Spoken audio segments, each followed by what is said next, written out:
Bonjour à tous, j'espère que vous avez passé une bonne semaine et nous nous réjouissons de nous retrouver ce dimanche matin pour ce culte virtuel, mais quand même totalement réel.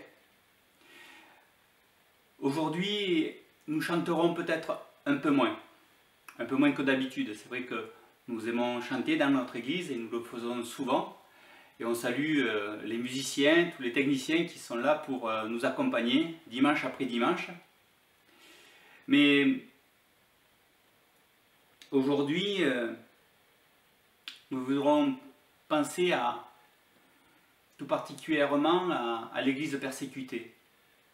Dimanche dernier, l'association Portes Ouvertes proposait une journée. Nous allons la faire aujourd'hui, avec un premier temps consacré à des témoignages, à des interventions de chrétiens qui par le monde sont persécutés. Et je dois dire que si ce sont des événements qui peuvent nous sembler loin, ces témoignages vont nous faire réaliser que oui, encore aujourd'hui, en 2020, des frères, des sœurs sont persécutés par leur foi. Et c'est vrai que l'actualité récente dans notre pays l'a aussi démontré, où nous sommes plus touchés. Mais c'est le quotidien de bon nombre d'entre nous. Je vous propose de confier ce moment de culte à notre Seigneur. Seigneur, nous nous retrouvons ce matin devant toi, Seigneur, et nous voulons ouvrir nos cœurs à ces témoignages de nos frères et sœurs qui souffrent de par le monde, Seigneur. Que nous pensions à eux, que nous prions pour eux, que nous les soutenions par toutes sortes de moyens que tu nous mets à cœur. Ouvre nos cœurs, Seigneur, à cette situation, et ouvre nos cœurs aussi au message qui nous sera apporté par la suite. Seigneur, nous te remettons ce moment de culte, nous te rendons grâce de ce que tu nous donnes l'occasion de pouvoir le faire. Amen.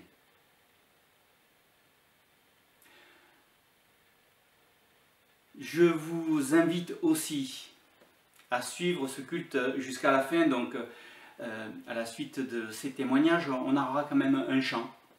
À la suite, je ne reprendrai pas la parole entre la fin des témoignages et ce chant que vous connaissez.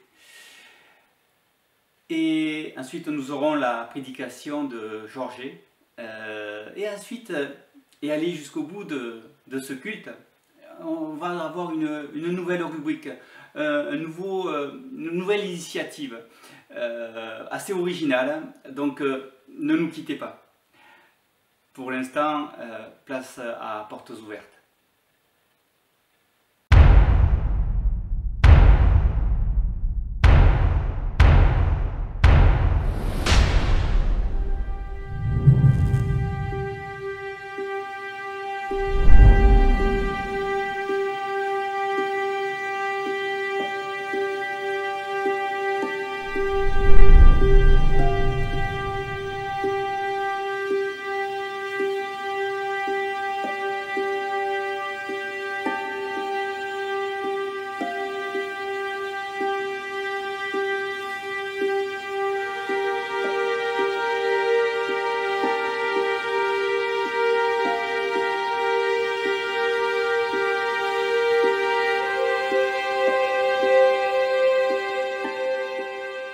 Wang Mingdao was probably the most significant leader of the Chinese church in the 20th century.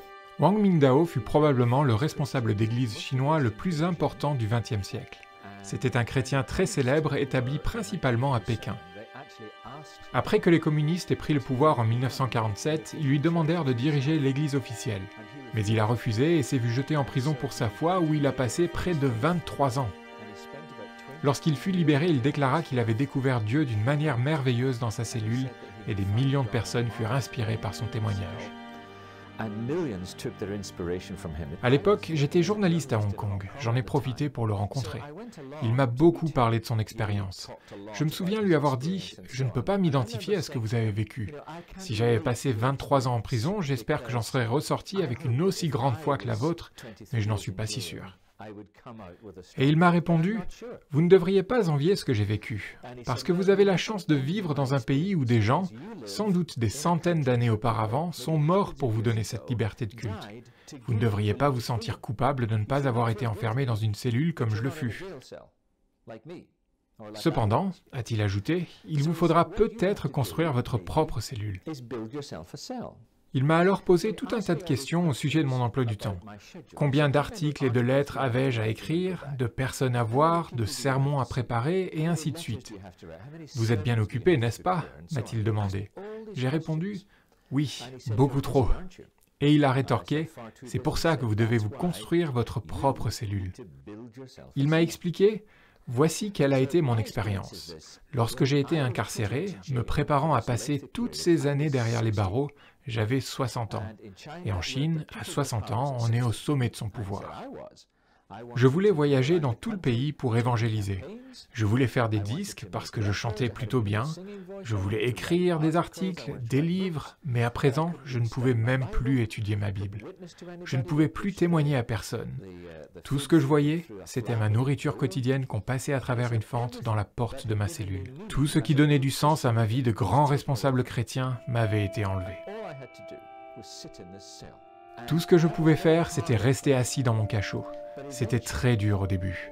Mais à la longue, cette captivité m'a permis de me recentrer sur Christ, parce qu'il y avait littéralement rien d'autre à faire. C'est ça le pouvoir de la cellule. C'est ça le pouvoir de la persécution.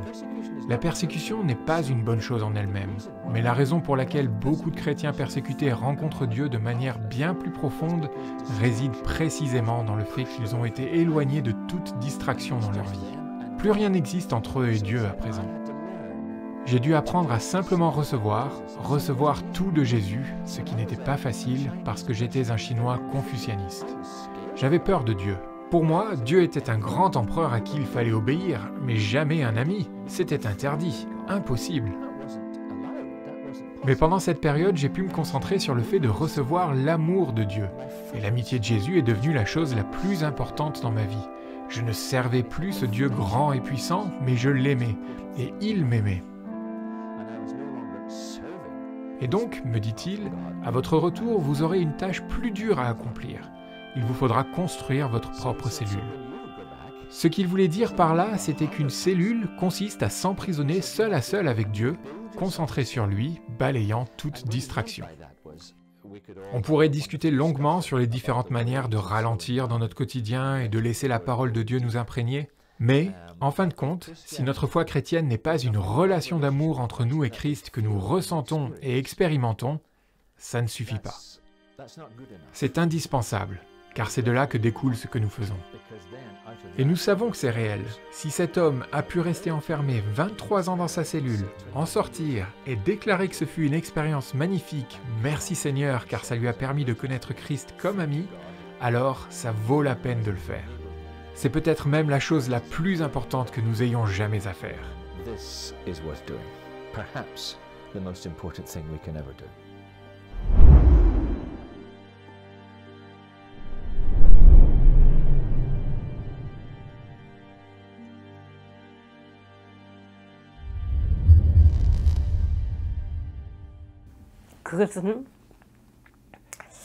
C'est le psaume 23 qui m'a accompagné dans les moments difficiles. En prison, surtout quand les gens mouraient à mes côtés, quand tout semblait sans espoir, au milieu des persécutions, le Seigneur était mon pilier, il était mon phare. Chaque fois que j'étais au plus bas, je récitais ce psaume. Je marchais dans la vallée de l'ombre de la mort, comme dit l'Écriture.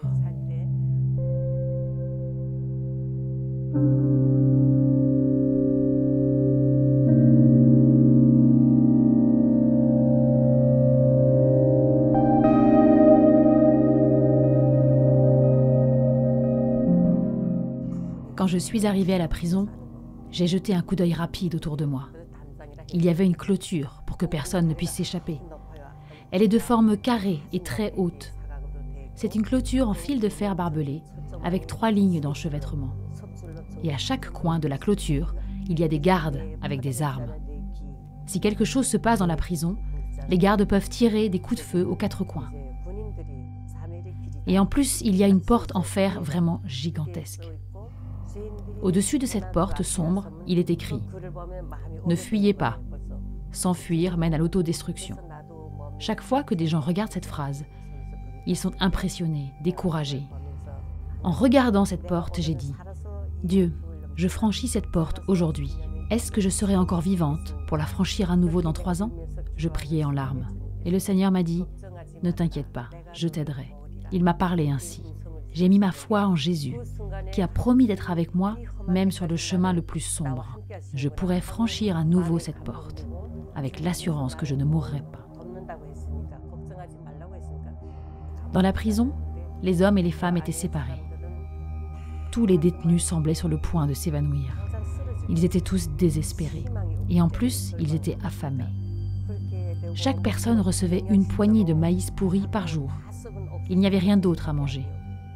On recevait aussi quelque chose de liquide. Ce n'était même pas une soupe. Nous avions ça à manger toute l'année durant.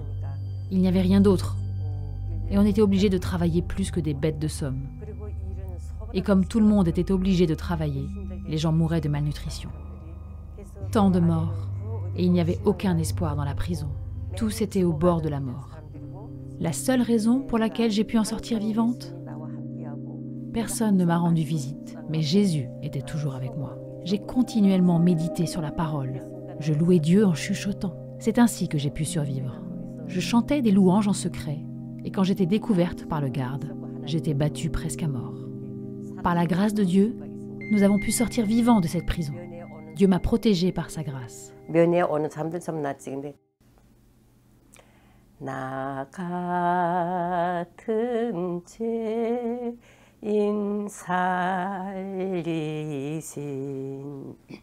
주 은혜 고마워 잃었던 생명 찾았고 광명을 얻었네. Alors que je chante Amazing Grace, de plus en plus, je réalise que c'est la grâce de Dieu qui m'a conduite à Jésus. Je me rends compte à quel point j'étais pécheresse. Après avoir connu le Christ, Dieu m'a fait grandir dans la prison comme le feu purifie l'or. Dieu m'a donné une foi qui est comme de l'or pur. Je suis tellement reconnaissante qu'il m'ait donné la foi de ne regarder que lui et de l'aimer lui seul. C'est pourquoi je pleure chaque fois que je chante cet hymne, parce que je suis si reconnaissante pour sa grâce. Se concentrer sur Jésus-Christ afin de suivre sa volonté sur cette terre, me consacrer et être prête à donner ma vie, c'est ça la foi. Vivre pour sa gloire et lui donner ma vie. Et aussi avoir confiance en toutes ses promesses. J'espère pouvoir conserver une telle foi.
Tu m'as ébloui par tes mélodies, tu m'entoures d'un chant d'amour.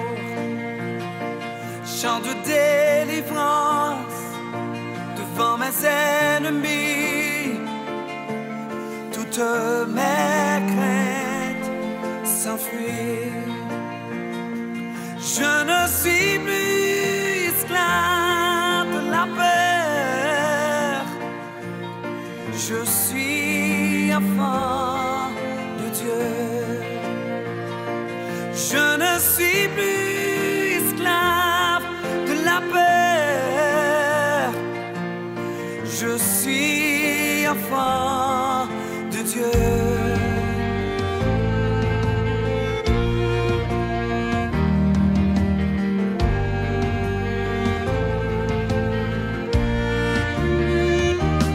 Avant ma naissance, tu m'avais choisi, appelé par mon nom.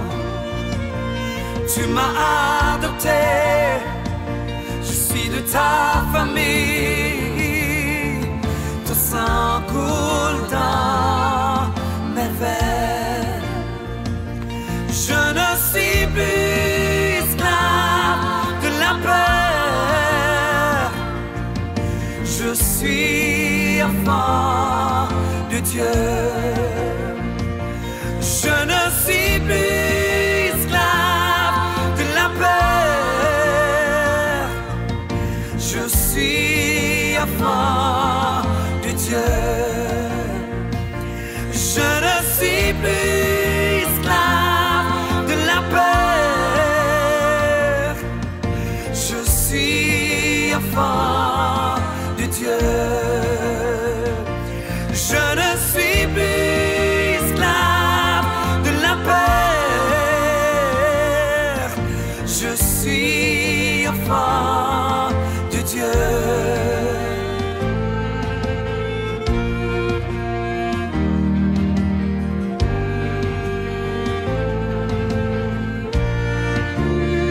Il m'a choisi. Oh.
la peur.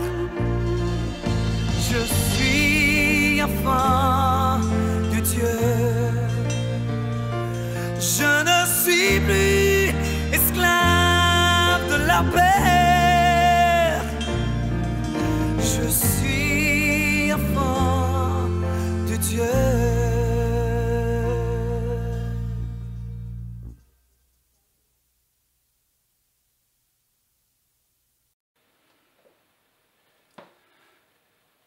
je ne suis plus esclave de la peur. Et c'est vrai que combien de nos frères souffrent de cette peur tout simplement parce qu'ils portent le nom de Jésus, ils portent le même nom que nous. Ils sont enfants de Dieu, tout comme nous. Mais quelle puissance des témoignages que nous venons d'entendre. Où oui, la peur existe, oui, le danger est là, mais ils n'en sont pas esclaves. Parce que le Seigneur est avec eux. Le Seigneur est avec nous tous les jours jusqu'à la fin du monde. Je vais laisser la place à Georges qui va nous apporter le message aujourd'hui. Écoute, à toi la parole. Bonjour à tous et à toutes. Que la grâce et la paix de Jésus soient avec nous tous. C'est une grande joie d'être avec vous pour adorer notre Dieu en communauté. En pensant au moment des défis dans lesquels nous vivons, j'ai choisi de réfléchir avec vous sur le sermon sur la montagne, le chemin de la sanctification. Alors que nous commençons à lire les premiers chapitres de l'évangile de Matthieu, une question nous est posée. Qu'est-ce que le sermon sur la montagne? Nous allons réfléchir sur cette question ce matin. Matthieu 5, verset 3. Heureux les pauvres en esprit, car le royaume des cieux est à eux. En hébreu, on peut lire comme ça. Les pauvres en respiration, les humbles de cœur sont heureux. Oui, le royaume des cieux est à eux. Nous pensons normalement que le sermon sur la montagne est limité aux béatitudes. Mais c'est l'introduction de cette constitution, de cette déclaration majeure de la bonne nouvelle de Jésus le Messie. Lorsque nous parlons de sermon sur la montagne, notre attention se tourne vers ces trois chapitres, 5, 6 et 7, de la bonne nouvelle présentée par l'évangéliste Matthieu. Nous pensons aux béatitudes présentées dans ce discours de Jésus, pensant qu'il propose le chemin du bonheur. Mais ce n'est pas tout à fait comme ça. Si l'on se souvient que Jésus a prononcé le discours en araméen, il faut aller vers l'hébreu et la culture de l'époque pour mieux comprendre ce qu'il a dit. En marchant. Dans la culture juive, Jésus décrit ici la personne marchant sur le chemin qui mène au royaume des cieux. Pour cette raison, il répète Ashrei, en hébreu, en marchant, plusieurs fois, et Matthieu utilise l'expression Makarios, en grec, que nous traduisons par bienheureux, heureux et béni. Expression qui parmi les anciens grecs était utilisée en référence aux dieux, et plus tard aux humains qui ont marché sur le chemin de Dieu. Ainsi, ces discours parlent de la marche de celui qui est fidèle à Dieu. Ce sont des leçons pour notre voyage, pour tous les jours de notre vie. Et dans ces voyages, les lois de l'amour entrent, y compris les ennemis. Et aussi le Notre Père, une prière qui nous apprend à s'adresser au Créateur. Mais il y a quelque chose ici qui attire l'attention. Jésus s'y présente comme le nouveau Moïse et en commentant la loi délivrée par les prophètes fondateurs de la religion d'Israël. Il commente la loi et présente de nouvelles lectures qui devraient guider ceux qui marchent sur le chemin qui mène au royaume des cieux. Il y a une fascination pour les sermons sur la montagne. Augustin, évêque d'Hippone, que les catholiques appellent Saint Augustin, a vu ce sermon comme un résumé de l'Évangile. Et Jacques Bénigne Bossuet, l'un des plus grands prédicateurs français, considérait les sermons sur la montagne comme les premiers et les plus puissants discours de Jésus. Quand nous lisons les sermons sur la montagne d'un temps, 100 ans de réflexion et de prière, cela semble intriguant. Et plus que cela semble radical, car comment pouvons-nous suivre les conseils d'aimer les ennemis, de ne pas juger, d'être parfaits comme notre Père céleste, d'entrer par la porte étroite qui mène à la vie? Ou encore, comment ne pas être perplexe face à hyperbole quand Jésus dit d'étendre l'autre joue quand on reçoit une gifle, ou découper la main droite et de la jeter, ou de ne pas inquiéter pour demain.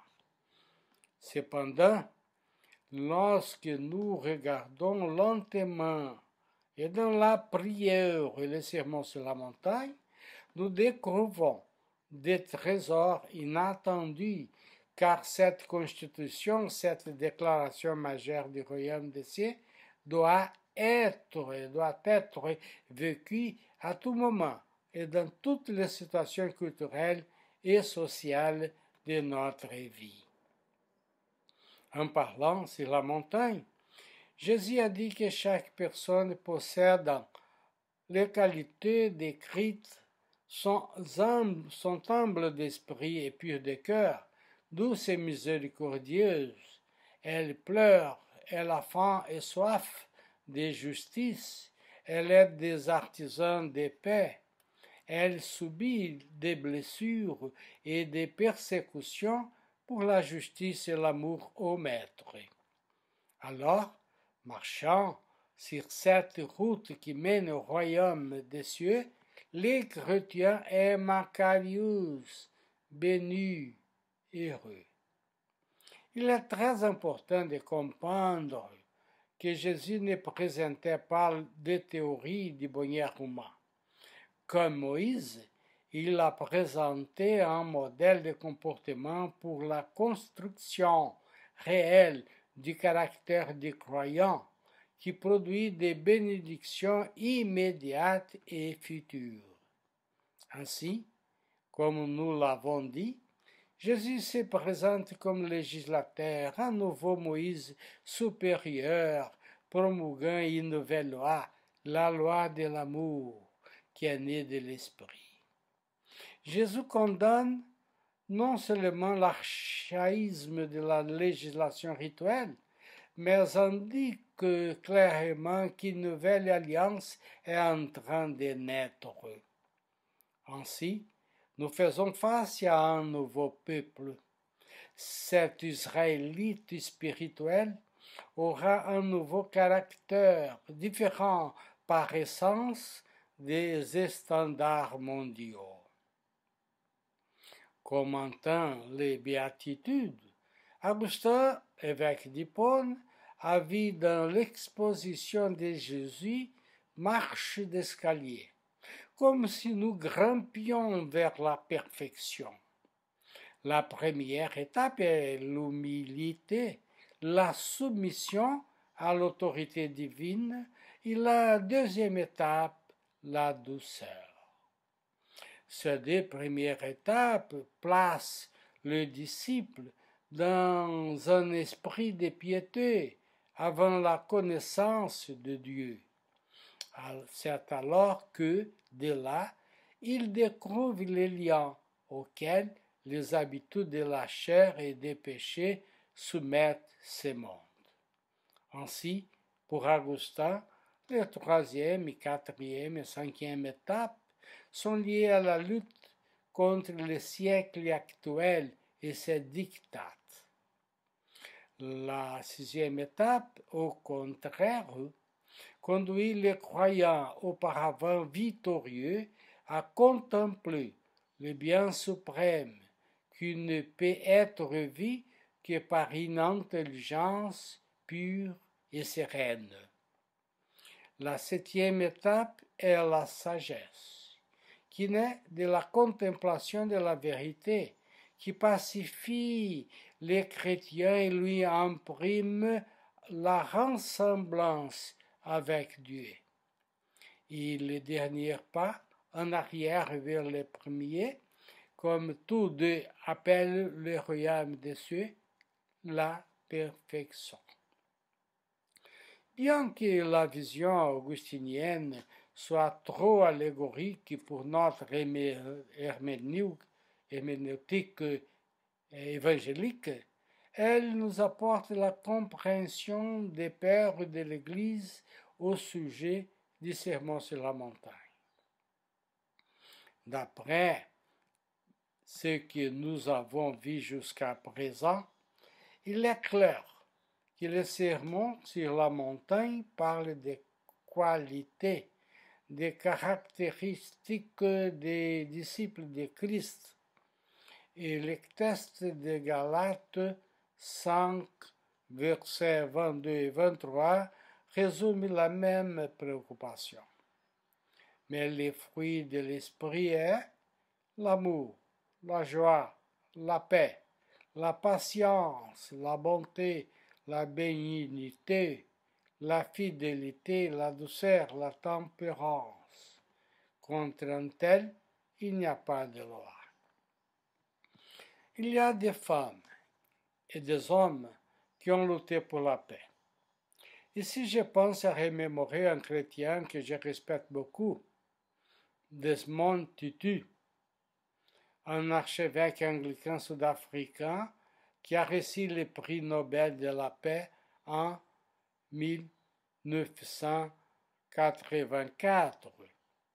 Auteur d'une théologie Ubuntu de la réconciliation, il fut ensuite le président de la commission de la vérité et de la réconciliation, chargé de faire la lumière sur les crimes et les exactions politiques commises durant l'apartheid au nom du gouvernement sud-africain, mais également les crimes et les actions commises au nom du mouvement de libération nationale. Nous devons tous, chacun à sa place, lutter pour la justice et la paix. On peut donc dire que Desmond Tutu est un exemple. C'est ça. L'apôtre Paul, en son texte, parle du fruit d'un arbre sain. Et il ne décrit qu'un seul fruit, car l'idée ici est celle d'une chaîne qui n'existe que par des maillons entrelacés. Si un seul maillon est fragile, toute la chaîne sera fragile. Ces 9 vertus peuvent être cataloguées d'une autre forme, comme les habitudes mentales, l'amour, la joie, la paix, qui inspirent les disciples à aimer Dieu et les gens, génèrent une profonde joie du cœur qu'aucune œuvre de la chair ne peut pas produire et créer un sentiment d'harmonie en ce qui concerne Dieu et les gens. Deuxième, les qualités sociales, la patience, la bonté, la bénignité, qui conduisent à la patience face aux blessures et aux persécutions, donnent une bonne disposition envers les autres et conduisent à la bienfaisance active. Et 3. Les principes généraux de conduite, la fidélité, la douceur, la tempérance, qui traduisent des attitudes comportementales, c'est-à-dire être digne de confiance, n'est pas défendre ses intérêts avec des ongles et des dents et avoir des désirs et des passions sous contrôle. Revenant au sermon sur la montagne, nous nous trouvons dans Matthieu 5, verset 20, qui, si notre justice ne va pas au-delà de celle des scribes et des pharisiens, nous n'entrerons pas dans le royaume des cieux. Cette déclaration, qui est un ordre pour tous les disciples, réunit les deux textes étudiés dans une chaîne d'or. Et pourquoi Jésus présente-t-il les scribes et les pharisiens comme de mauvais exemples? Les scribes et les pharisiens ont vécu une religiosité formelle et apparente, sans réelle transformation de la vie, sans conversion. En ce sens, les chrétiens doivent dépasser cette norme, aller au-delà, changer de sens, avoir un cœur de chair. Selon John Stott, théologien évangéliste anglais, la grandeur du royaume n'est pas seulement évaluée par la justice conforme à la loi, car l'entrée dans le royaume devient impossible s'il n'y a pas de comportement qui dépasse la loi elle-même. En fait, l'apôtre Paul dans Galates 5, verset 23, est radicalement clair, disant que contre les vertus exprimées dans les fruits de l'esprit, il n'y a pas de loi. Les scribes et les pharisiens ont dit que la loi contenait 248 commandements et 365 interdictions et ont convenu qu'il était impossible de tout faire. Comment alors dépasser les rabbins? Simplement parce que nous ne sommes pas limités à la loi de Moïse, mais à la loi de l'esprit. La justice chrétienne dépasse parce que c'est une justice qui naît du cœur régénéré, est interne et a pour source l'Esprit de Dieu qui habite en nous. C'est le fruit de l'Esprit.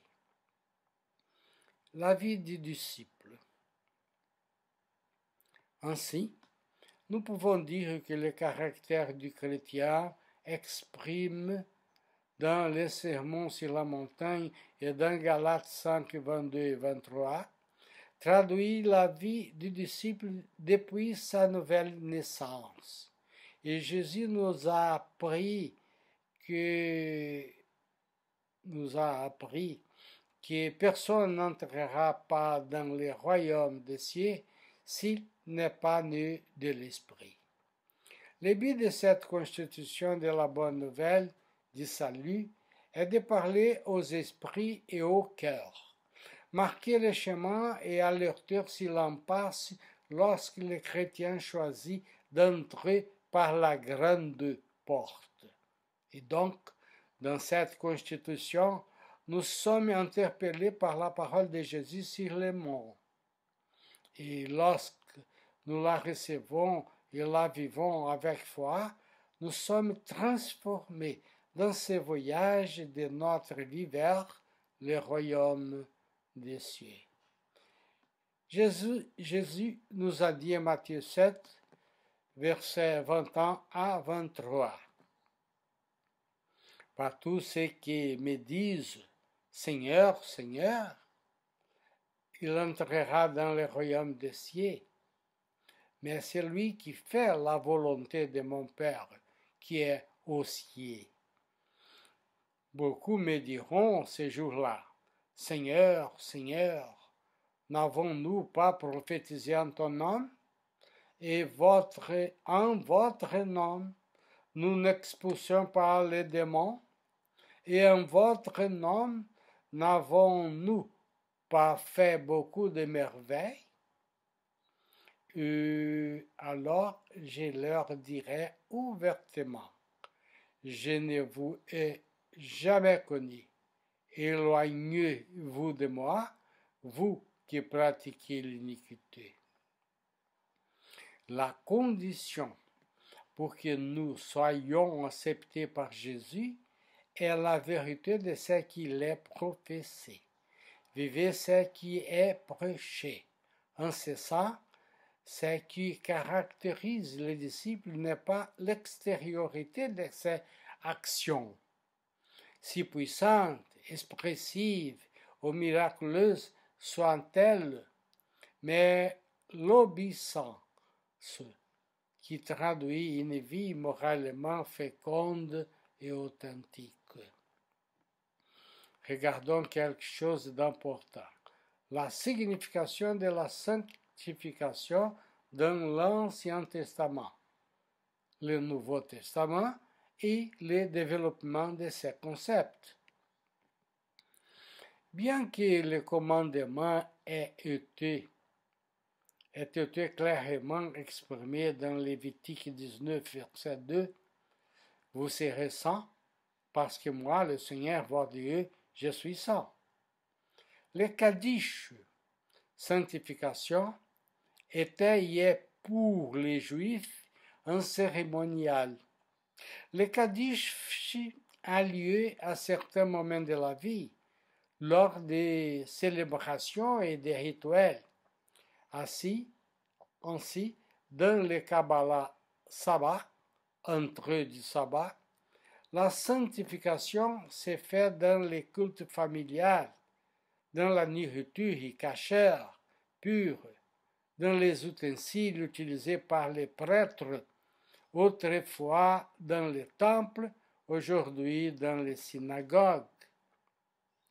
La sanctification chrétienne vient d'une autre perspective. Nous sommes définis par Dieu comme des saints. Nous devons alors vivre ce que nous sommes déjà, séparés par Dieu pour les servir, les glorifier, les refléter devant le monde. Nous sommes des saints et nous devons sanctifier toute la réalité environnante avec notre vie sanctifiée et de plus en plus sanctifiante. Ce nouveau concept est clairement expliqué dans 1 Pierre, chapitre 1, versets 13 à 25. Mais la deuxième partie du verset 15 nous donne la clé de la réflexion chrétienne sur la sanctification. Vous soyez aussi saints dans toute votre conduite. Un exemple. Mais nous pouvons dire que toute sainteté vient de l'Esprit de Dieu. Toute sainteté procède de Dieu. Tous nous, les saints, sont les saints de Dieu, les frères de Jésus, les frères en sainteté de notre Seigneur Jésus-Christ même. C'est vrai, toute sainteté vient de Dieu qui en est la source éternelle. Un exemple pour nous tous. Polycarpe était un disciple direct de l'apôtre Jean et second évêque de Smyrne, aujourd'hui Izmir en Turquie. Un récit de la tradition nous raconte. À l'entrée de ces 100 veillards dans l'amphithéâtre, tous les chrétiens présents entendirent une voix mystérieuse qui lui disait « Courage, Polycarpe, combat en homme de cœur. » Le proconsul lui demanda « Es-tu Polycarpe ?»« Oui, je le suis. Aie piété de tes cheveux blancs. Maudis le Christ et tu seras libre. Il y a 86 ans que je le sers et il ne m'a fait que des biens. Comment pourrais-je le maudire? Il est mon créateur, mon roi et mon sauveur.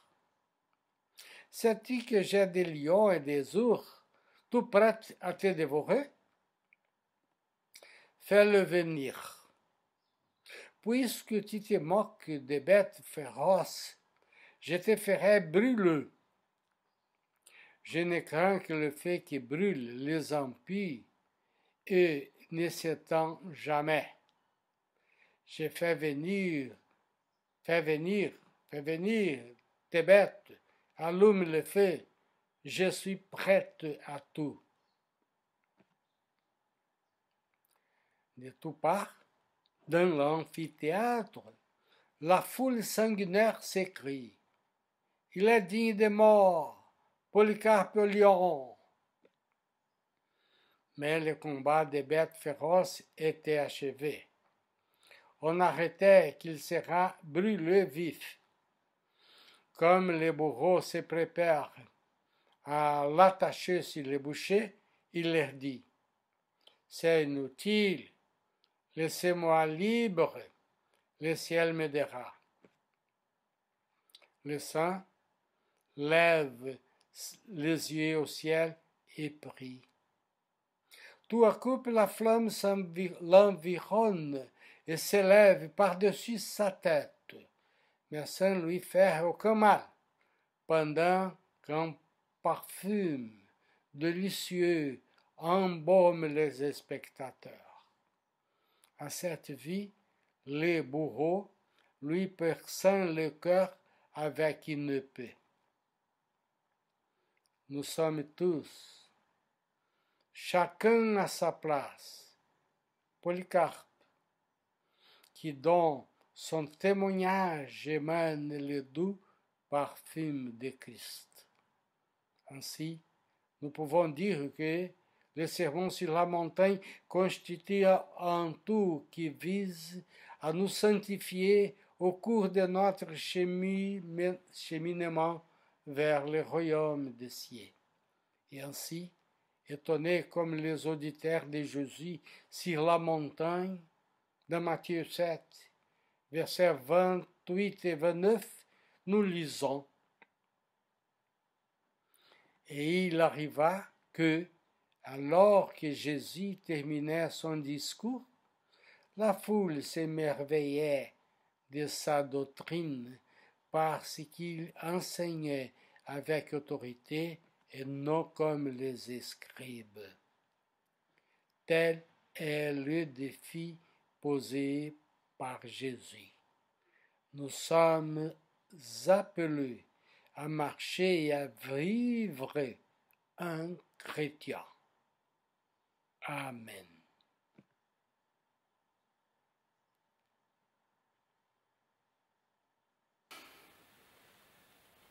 Il est bon de redécouvrir ce sermon sur la montagne. Et merci Georges pour ce message que tu viens de nous apporter. Il est plein d'enseignements pour chacun d'entre nous et on te remercie encore d'avoir eu à cœur de nous l'apporter ce matin. Alors, je vous promettais tout à l'heure une initiative originale, une nouvelle rubrique dans nos cultes. Je ne sais pas si ce sera suivi d'autres initiatives du même ordre, pourquoi pas. C'est Andrew qui va nous présenter, je ne vais pas vous dire, je ne vais pas dévoiler la surprise. Andrew, à toi.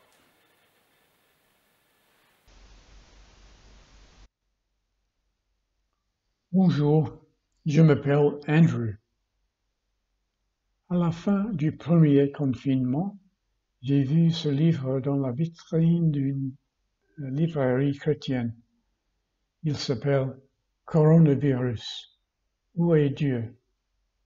Heureusement, je l'ai acheté, malgré le fait que le confinement à ce temps-là, avait déjà fini. Quel bon choix, quel bon livre. Il est écrit par John Lennox, un chrétien anglais renommé pour sa défense de l'Évangile contre les attaques des athées radicaux. John Lennox est prof de maths à l'université de Oxford, mais je vous assure qu'il n'y a pas de maths dedans. Ces 81 pages sont faciles à lire. Le livre est plein d'encouragement pour les chrétiens dans ces temps difficiles. Il contient aussi une explication très claire de l'Évangile pour ceux qui ne connaissent pas Jésus. L'auteur aborde le sujet difficile de l'existence de la souffrance et du mal dans un monde créé par un Dieu d'amour. Si Dieu est amour, pourquoi le coronavirus existe-t-il? Lennox raisonne que la réponse chrétienne est plus satisfaisante que la réponse athée. Cependant, il en conclut, et je lis, qu'un chrétien n'est pas une personne qui a résolu le problème de la douleur, de la souffrance et du coronavirus. Un chrétien est une personne qui en est venue à aimer et à faire confiance en un Dieu qui a lui-même souffert. On peut se fier à Jésus qui a lui-même souffert et qui est mort sur la croix pour nos péchés. Pourquoi lire ce livre? Parce que c'est un réconfort et un encouragement pour les chrétiens pendant Covid. C'est aussi un excellent cadeau pour un ami non-croyant grâce à l'exposition claire de l'Évangile qu'il contient. Où l'acheter? C'est difficile d'acheter des livres dans les librairies en ce moment. Cependant, si vous habitez moins d'1 kilomètre de chez moi, je peux vous prêter ma copie. Autrement, c'est disponible en ligne. Merci.